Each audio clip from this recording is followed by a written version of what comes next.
بہت سے لوگ پوچھتے ہیں کہ اچھا کس پہ قربانی لازم ہے، کون قربانی کرے، اور پھر عموماً یہ بتایا جاتا ہے کہ جو صاحب نصاب ہے، جس پہ زکوٰۃ ہے، وہ قربانی کرے. لیکن ہم دیکھتے ہیں کہ اللہ کے رسول صلی اللہ علیہ وسلم تو کبھی بھی صاحب نصاب نہیں ہوئے، ان کے ہاں تو کبھی بھی اتنا مال جمع نہیں ہوا کہ آپ اس میں سے زکوٰۃ نکالیں یا کچھ اور. وہ تو جو آتا تھا دے ڈالتے تھے.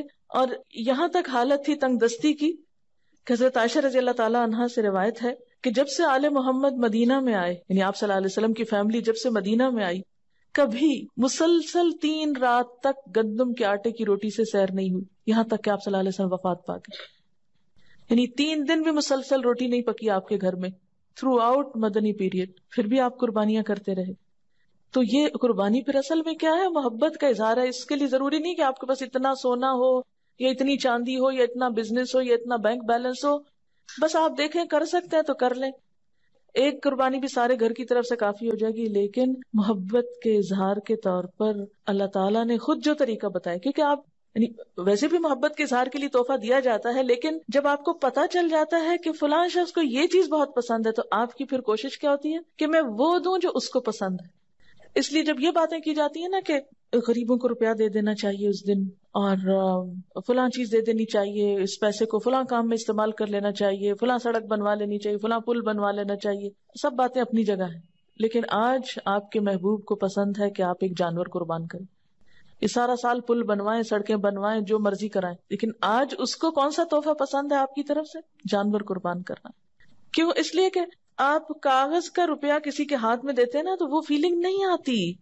جب آپ ایک اپنے پالے ہوئے جانور کے گلے پہ چھری پھیرتے ہیں، تو جن گھروں میں جانور پالا جاتا ہے نا، ان بچوں کو آپ دیکھیں، وہ قریب نہیں جاتے، اس کا گوشت نہیں کھاتے کہ ہمارا پیارا جانور جو ہے وہ قربان ہو گیا. روتے ہیں باقاعدہ اس کی. اور اس وقت جو دل کی حالت ہوتی ہے، وہ روپیہ کسی کو پکڑانے سے وہ جذبات نہیں پیدا ہوتے. اور یہ یاد دہانی ہے مسلسل، یا اللہ آج اس جانور کے گلے پہ چھری پھیر رہا ہوں، کل آپ نے مجھے طلب کیا نا تو میں بھی حاضر ہوں، میں اپنی جان بھی دوں گا آپ کو. کیونکہ محبت میں تو پھر کوئی بھی چیز بچا کے نہیں رکھی جاتی نا. آپ صلی اللہ علیہ وسلم 10 سال مدینہ میں رہے اور ہر سال قربانی کی. اسی لیے آپ نے فرمایا، ابو داؤد کی روایت ہے، اے لوگو، بے شک ہر گھر والوں کے ذمے ہر سال قربانی ضروری. ان علی کل اہل بیت فی کل عام اضحیہ. اب یہ الگ بات ہے کہ اگر بالکل پیسے نہیں ہیں اور مطلب نہیں کرنے کے قابل ایک بھی، تو کوئی بات نہیں، کیونکہ بہت لوگ بہت ہی غریب ہوتے ہیں. قربانی دراصل محبت کے اظہار کی ایک علامت ہے، اور اس کے لیے بہت زیادہ فقہی مسئلوں میں پڑھنا، اس پہ جائز ہے اس پہ ناجائز ہے، یہ کرے یا نہ کرے، وہ کرے یا نہ کرے، بہت کچھ پوچھنے کی ضرورت نہیں. اپنے آپ کو ٹٹولیں، دیکھیں کیا دے سکتے ہیں کیا نہیں دے سکتے، اور کر لیں جو کر سکتے ہیں. نہیں کر سکتے تو آئندہ کے لیے کوئی ترتیب سوچیں اسی طرح کی کہ جس سے آپ کچھ کر سکیں. اور اگر کوئی وسعت کے باوجود قربانی نہ کر سکے تو اس کے بارے میں کیا فرمایا کہ جسے قربانی کرنے کی وسعت اور طاقت ہو اور وہ قربانی نہ کرے، وہ مسلمانوں کی عیدگاہ میں حاضر نہ ہو. اب یہ ہے کہ بعض حالات واقعی ایسے ہوتے ہیں کہ انسان نہیں کر سکتا، کوئی جان بوجھ کے نہیں ایسے کرتا، ہمت نہیں ہے. مثلا ایک شخص کی مہینے کی آمدنی 3000 روپے ہے، وہ تو بچوں کا دودھ بھی نہیں پورا کر پا رہا، 2 وقت کی روٹی نصیب نہیں، وہ کہاں سے قربانی کرے، چاہے اس کا دل کتنا بھی روتا ہو. ایسا شخص کیا کرے؟ ایسے لوگوں کو بھی اللہ نے ثواب سے محروم نہیں رکھا.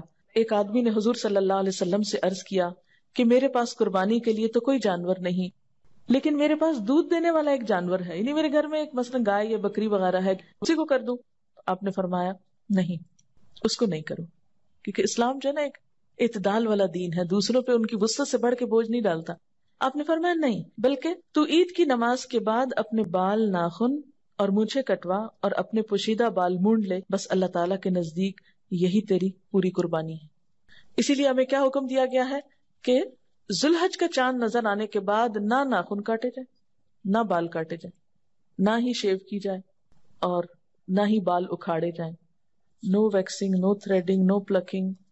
اور عید کی نماز کے بعد کیا کیا جائے؟ کیونکہ عام طور پر تو کیا ہوتا ہے، عید کی تیاری میں لوگ اپنے آپ کو سنوارتے بناتے ہیں، بچوں کے بال کٹوائے جاتے ہیں، حجامت کروائی جاتی ہے. لیکن اس عید کے موقع پر عید سے پہلے کچھ نہیں کرنا. عید کی نماز کے بعد جب دوسرے لوگ جانور کاٹ رہے ہوں گے تو آپ کے پاس جانور کاٹنے کو نہیں، تو اپنے ناخن کاٹ لیجئے، یہی آپ کی قربانی ہو گئی. یعنی جس کے پاس وسعت نہیں، اور جس کے پاس وسعت ہے قربانی کرنا ہے، اس کے لیے بھی یہی حکم ہے.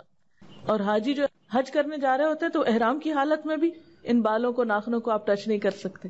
تو اس طرح حج والے اور قربانی والے اور بغیر قربانی والے سب ایک چیز میں تو شریک ہو سکتے ہیں نا. یعنی اللہ تعالیٰ ہر ایک کو نیکی کا موقع دیتا ہے.